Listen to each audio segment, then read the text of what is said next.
Cherchez l'erreur l'équipe pour de vrai. Vous remarquez pas un petit truc? C'est pas pour dénigrer notre championnat, hein, mais bon, sur tous les ballons officiels pour la saison prochaine dans les 5 grands championnats européens, t'as du Nike, du Puma, et nous c'est quoi? UHL Sport.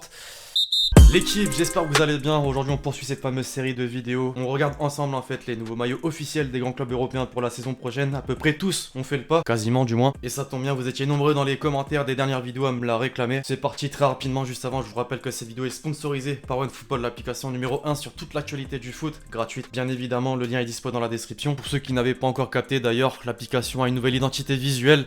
On entre dans le vif du sujet. Désormais l'équipe en France, pour commencer avec l'AS Monaco. Comme chaque année, la tradition le veut, malgré la récente collaboration avec Kappa depuis la saison dernière, le club de la Principauté aura son maillot domicile avec la légendaire diagonale. C'est comme la bande centrale de l'Ajax ou le blanc sur le maillot du Real, finalement c'est indissociable. Heureusement, il y a un peu plus de laisser-aller pour les autres, l'extérieur pour commencer. Ça va forcément faire ressurgir quelques souvenirs, David Trezeguet, Sabri Lamouchi ou encore Ludovic Giuli. La saison prochaine, les joueurs porteront un maillot similaire à la fin des années 90, début des années 2000. Le même principe que le maillot domicile, mais les couleurs déjà présentes par le passé, le bleu marine et le jaune, seront bien présents. Pour le Third, le club a voulu rendre hommage à l'ensemble de la Principauté, justement, en mettant en avant les plus beaux bâtiments présents sur le rocher, du légendaire casino en passant par la place du Palais jusqu'à la cathédrale et au stade Louis II. Tous sont représentés en ton sur ton sur une base blanche et qui est associée aussi à du rouge sur les différents flocages, très propre. En compagnie de New Balance, le LOSC avait dévoilé il y a quelques semaines son maillot domicile et uniquement son maillot domicile. Il avait marqué avec le retour du scapulaire, le grand V sur la poitrine. Maintenant, pour l'extérieur, l'équipementier s'est basé sur la couleur noire omniprésente, agrémentée de touches de blanc. Alors pourquoi ce design particulier? Justement, le directeur général de la marque a expliqué, je cite: la musique et la vie nocturne sont synonymes de Lille et une grande source d'inspiration pour le maillot. Nous avons décidé de créer un maillot parfait pour un moment sur le terrain, à la fois en termes de performance et d'identité visuelle, mais qui aurait également fière allure dans une salle. Mais Lillois, j'attends un petit avis en commentaire. De l'autre côté des Alpes, désormais, il y a quelques jours, la Juventus célébrait son titre de champion d'Italie. L'occasion justement de dévoiler les nouveaux maillots qui seront utilisés pour la saison 2020-2021. La marque aux 3 bandes avait déjà fait fort l'année dernière au cours de la même période en changeant littéralement les codes habituels pour le maillot domicile de la Juventus. Cette année, la marque aux 3 bandes a décidé d'opérer un retour aux origines du maillot de la vieille dame. Le retour donc des traditionnelles bandes verticales blanches et noires avec quand même un effet coup de pinceau. Mais la grosse nouveauté, elle, se trouve sur les logos. Tous sont représentés en doré, ce qui rappelle finalement les années 70, 80, 90. Quand on parlait d'indissociable avec l'AS Monaco et sa diagonale, il en est clairement de même pour l'AC Milan et ses bandes verticales noires et rouges. La saison prochaine, le Z et ses coéquipiers arboreront une tunique classique mais qui incorpore tout de même une partie de l'histoire et de la réputation de la ville de Milan. On peut clairement les apercevoir sur les bandes noires, notamment les motifs qui rappellent tout simplement l'architecture si particulière de la célèbre Galleria Vittorio Emanuele II, le centre commerçant du centre justement de la ville de Milan. Pour ce qui est du reste, rien n'a changé. On retrouve bien l'identité de Puma qui a décidé d'incorporer la culture sur à peu près tous ses maillots dévoilés dernièrement, mais marseillais par exemple, vous pourrez le confirmer dans les commentaires. Si Nike ne sera bientôt plus l'équipementier du club, l'AS Roma vient de dévoiler le fruit de la nouvelle collaboration avec la marque américaine en présentant les maillots de la saison prochaine. On avait eu l'occasion de voir le maillot domicile dans le dernier épisode de la série, un maillot inspiré du passé du club de la saison 79-80 précisément. Aujourd'hui, pour l'extérieur, on est sur la même idée. La marque à la virgule a remplacé le blason du club par le célèbre Lupetto imaginé par Piero Gratton, Wikipédia tu connais, qui était présent en fait sur les maillots des années 70. En dehors de ça, la couleur ivoire qui se mêle parfaitement au club finalement et cette couleur bordeaux présente sur le col accompagnée du rouge et du jaune sont des belles références historiques finalement. Si t'es supporter de l'AS Roma, tu ne peux qu'apprécier. Si l'équipementier Macron ne collabore pas avec énormément de clubs dans les 5 grands championnats européens, il peut compter sur eux et je dis pas ça en tant que l'en-soi, mon club est évidemment représenté par Macron. Depuis 2012, la marque italienne est associée à la Lazio et peut s'en féliciter, surtout après cette saison particulière, celle d'un certain Ciro Immobile qui a terminé meilleur buteur européen et va donc prendre le soulier d'or, quelque chose de pas anodin quand on sait que ça fait 12 ans désormais qu'un joueur de Serie A n'a pas remporté la distinction. En dehors de ça, maintenant pour parler des différentes tuniques, à la maison, les joueurs arboreront un maillot qui se démarque par un graphique imprimé par sublimation sur la partie haute ou la technicité et qui présente aussi un dégradé de rayures blanches, le tout accompagné par un col polo blanc et bleu, simple finalement dans sa conception. Pour le maillot Third, on est exactement sur le même template, mais cette fois-ci imaginé autour d'un coloris bleu marine et accompagné par le motif en bleu ciel. Outre-Manche, on l'attendait, il est enfin là. L'accord entre Nike et Liverpool prend forme avec la présentation des maillots de la saison 2020-2021. Les premiers premier d'un nouvel ère pour les Reds. Pour autant, et on s'y attendait, la marque à la virgule a voulu faire dans la sobriété, a voulu rendre hommage aux couleurs emblématiques du club. Sans surprise, c'est donc le rouge iconique du club qui est présent sur la quasi-totalité de la tenue. La seule nouveauté finalement se trouve au niveau du col et de l'extrémité des manches, avec l'apparition de la couleur vert d'eau, une couleur bien connue en fait puisqu'elle est présente directement sur le blason du club. D'ailleurs, on parlait du col, il rappelle celui du PSG, club aussi représenté par Nike forcément. Il est souvent très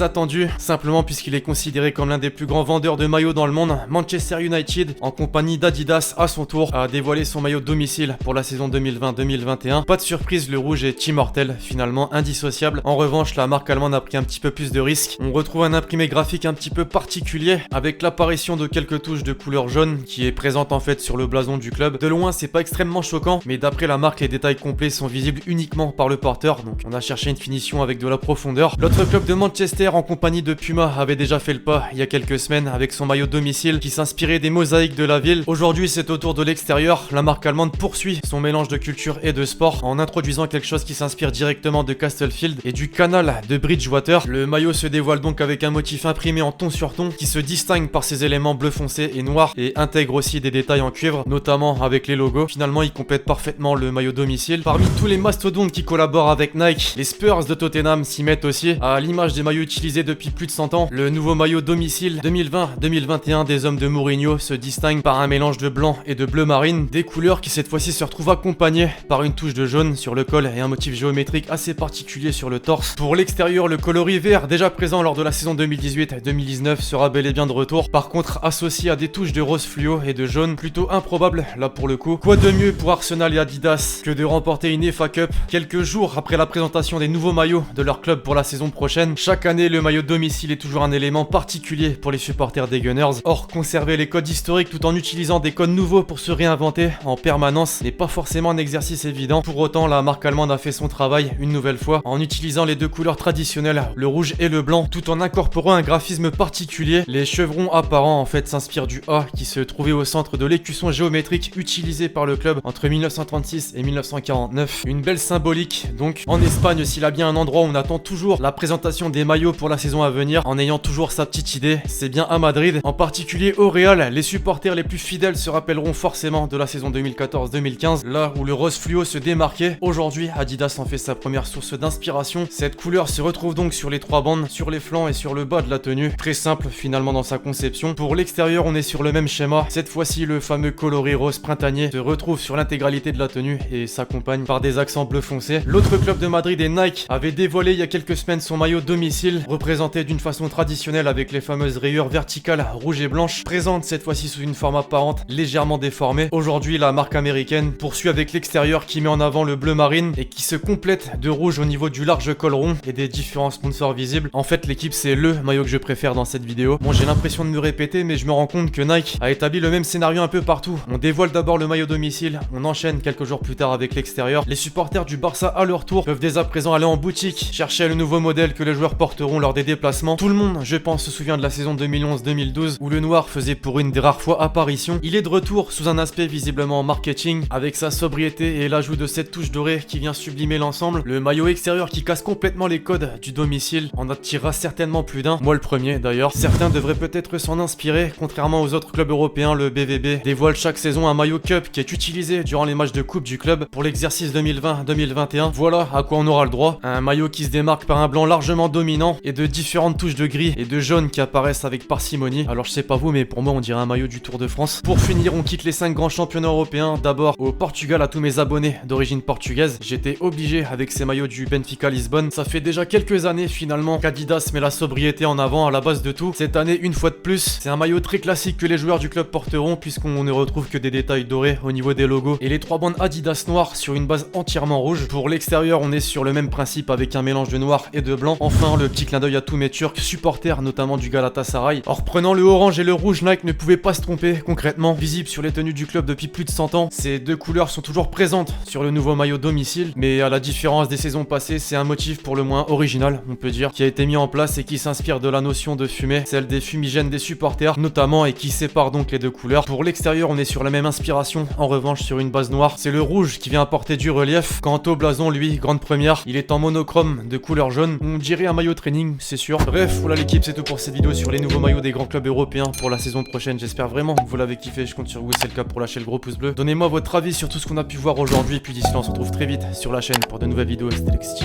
Ciao.